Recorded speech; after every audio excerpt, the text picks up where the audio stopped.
اسلم خان، امیر جماعت اسلامی منم ظفر نے بھی ہمیں جوائن کیا ہے۔ منم ظفر صاحب، بہت شکریہ آپ کے وقت کا۔ کہیے گا، جس طرح سے عبداللہ مراد صاحب بھی کہہ رہے تھے کہ زیادہ تر نالے صاف ہو چکے ہیں حکومت کے مطابق، تو کیا آپ اس دعوے سے اتفاق کرتے ہیں؟ اگر نہیں کرتے تو وجہ کیا ہے؟ آپ کے خیال میں کراچی کے ڈرینیج سسٹم کی سب سے بڑی وجہ کیا ہے؟ بسم اللہ الرحمن الرحیم، بہت شکریہ۔ اچھا دیکھیں جی، بات یہ ہے کہ دعوے تو کیے جا سکتے ہیں کہ کراچی کے نالے صاف ہو گئے۔ آپ مجھے بتائیے کہ 3.5 کروڑ آبادی کا یہ شہر ہے، اور 3.5 کروڑ آبادی کے اس شہر میں اگر مانسون کی بارشوں سے 15 دن پہلے یا 20 دن پہلے نالوں کی صفائی کا کام شروع کیا جائے گا تو آپ مجھے بتائیں کس طرح یہ نالے صاف ہوں گے؟ جن نالوں کو، بڑے نالے ہوں یا چھوٹے نالے ہوں، دیکھیں یہ ریسپانسبلٹی لینا پڑے گی۔ بعض اوقات یہ ہوتا ہے، کہا جاتا ہے کہ 44 بڑے نالے ہیں اور بقیہ چھوٹے نالے ہیں جو ٹاؤن کو صاف کرنا ہے۔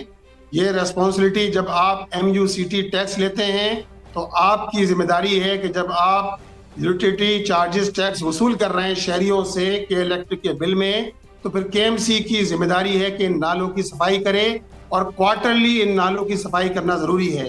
ابھی آپ دیکھیں ٹینڈر کیے گئے ہیں 53 کروڑ روپے کے ٹینڈر کیے گئے ہیں نالوں کی صفائی کے، لیکن سال میں ایک مرتبہ نالوں کی صفائی سے تو کام نہیں چلے گا کہ جن نالوں کے اندر، جن ندیوں کے اندر، لیاری ندی ہو، ملیر ندی ہو، گجر نالا ہو یا دیگر اورنگی ٹاؤن نالا ہو، محمود آباد نالا ہو، ان نالوں میں جس طرح یہاں کچرا کنڈیاں بنا دی گئی ہیں، اور میں تو دیکھتا ہوں کہ لیاری ندی کے ساتھ ڈمپنگ پوائنٹ بنا دیے گئے ہیں کہ جہاں ڈمپ کیا جاتا ہے، کچرا آ کے ڈمپ کیا جاتا ہے۔ تو ایسی صورت میں آپ اندازہ لگا سکتے ہیں کہ بارشوں کی صورتحال میں کیا ہوگا۔ اربن فلڈنگ کی صورتحال پیدا ہوتی ہے، لوگ ڈوبتے ہیں، بچے ہمارے ڈوب رہے ہوتے ہیں، یہ کیفیت پیدا ہوتی ہے۔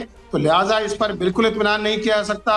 یہ فیلئر ہے کہ آپ سال میں ایک مرتبہ نالوں کی صفائی کا کام کریں، جبکہ نالوں کی صفائی کم از کم بھی کوارٹرلی اس کام کو کیا جانا چاہیے تھا۔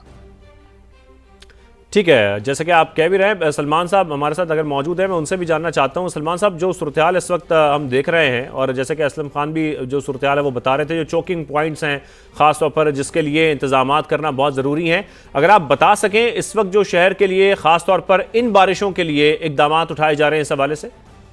جی، جن چیکنگ پوائنٹ کا ذکر اسلم بھائی نے کہا ہے ان کو ہم نے کلیئر کرا دیے گئے، اور چوکنگ پوائنٹ کلیئر کر دیے گئے، اور نرسری کا جو بتا رہے تھے جو پچھلے سال واقعہ پیش آیا، وہاں ایک ایشو تھا، اس کو بھی سارٹ آؤٹ کر دیا گیا تھا تاکہ اس نالے میں پانی کی رکاوٹ تھی وہ بھی دور کر دی گئی ہے۔ ہیوی مشینری انڈر بائی پاس میں کھڑی کر دی گئی ہے، اور اس طرح نہیں ہے جس طرح یہ کہا جاتا ہے۔ دیکھیے 46 بڑے نالے جو KMC کے ڈومین میں آتے ہیں، اور 520 نالے ٹاؤنس کی ذمہ داری میں آتے ہیں۔ جیسے محمد ظفر صاحب کہتے ہیں، ہم نے تو تمام ٹاؤنس کے چیئرمین کو آن بورڈ لیا ہے، ان کے MC بلائے تھے، ان سے بھی کوارڈینیشن کی ہے میئر صاحب نے کہ آئے مل کر اس برسات میں شہریوں کے لیے کام کرتے ہیں۔ تو کوارڈینیشن کرنے کی ضرورت ہے۔ یہاں ہمیں ایک شہری ہو کر اس برسات میں شہر کو اپنا شہر سمجھ کر، اور جیسا کہ منم ظفر صاحب بھی کہہ رہے ہیں کہ سال میں ایک بار صفائی سے کچھ نہیں ہوگا، یہ روٹین میں کام ہونا چاہیے، مینٹیننس کا کام ہے، صفائی کا کام ہے، یہ تو روزانہ کی بنیاد پر ہونا چاہیے۔ جی، یہ 3 مہینے تک مسلسل کام ہوتا رہے گا۔ میں نے جیسے ہی آپ کو بتایا نا کہ جو جولائی کی 1 جولائی سے شروع ہوا ہے، یہ ستمبر تک یہ کام چلتا رہے گا۔ یہ کام چلتا رہے گا۔ وسیم اختر صاحب، جیسا کہ یہ گفتگو ہو رہی ہے، اب ظاہر ہے ہم اس طرح کی گفتگو کرتے ہیں کراچی کے حوالے سے، اور جاننے کی کوشش کرتے ہیں کراچی کے جو بنیادی مسائل ہیں، کیونکہ جو شہری ہیں وہ بھی بہت ساری شکایات کرتے ہیں، ہمیں دکھائی دیتے ہیں، لیکن کئی دہائیوں سے یہ صورتحال چل رہی ہے۔ اس ناقص منصوبہ بندی کا یہ نتیجہ آپ کو لگتا ہے یا کوئی اور اس کے پیچھے وجہ ہے؟ دیکھیں، شہر بہت بڑا ہو چکا ہے، میں سمجھتا ہوں اندازاً 4.5 کروڑ کی آبادی ہو چکی ہے اس شہر کی۔ یہ اب مینیجبل نہیں رہا۔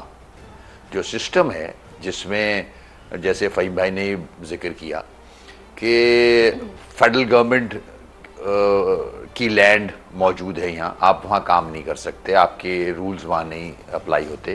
اسی طرح سندھ گورنمنٹ کی جگہیں ہیں، اس طرح سے جیسے کینٹونمنٹس ہیں، DHA ہے، آپ یہاں کچھ کر ہی نہیں سکتے۔ تو جب تک چودھری افتخار صاحب کا جو ایک ڈیسیشن ہے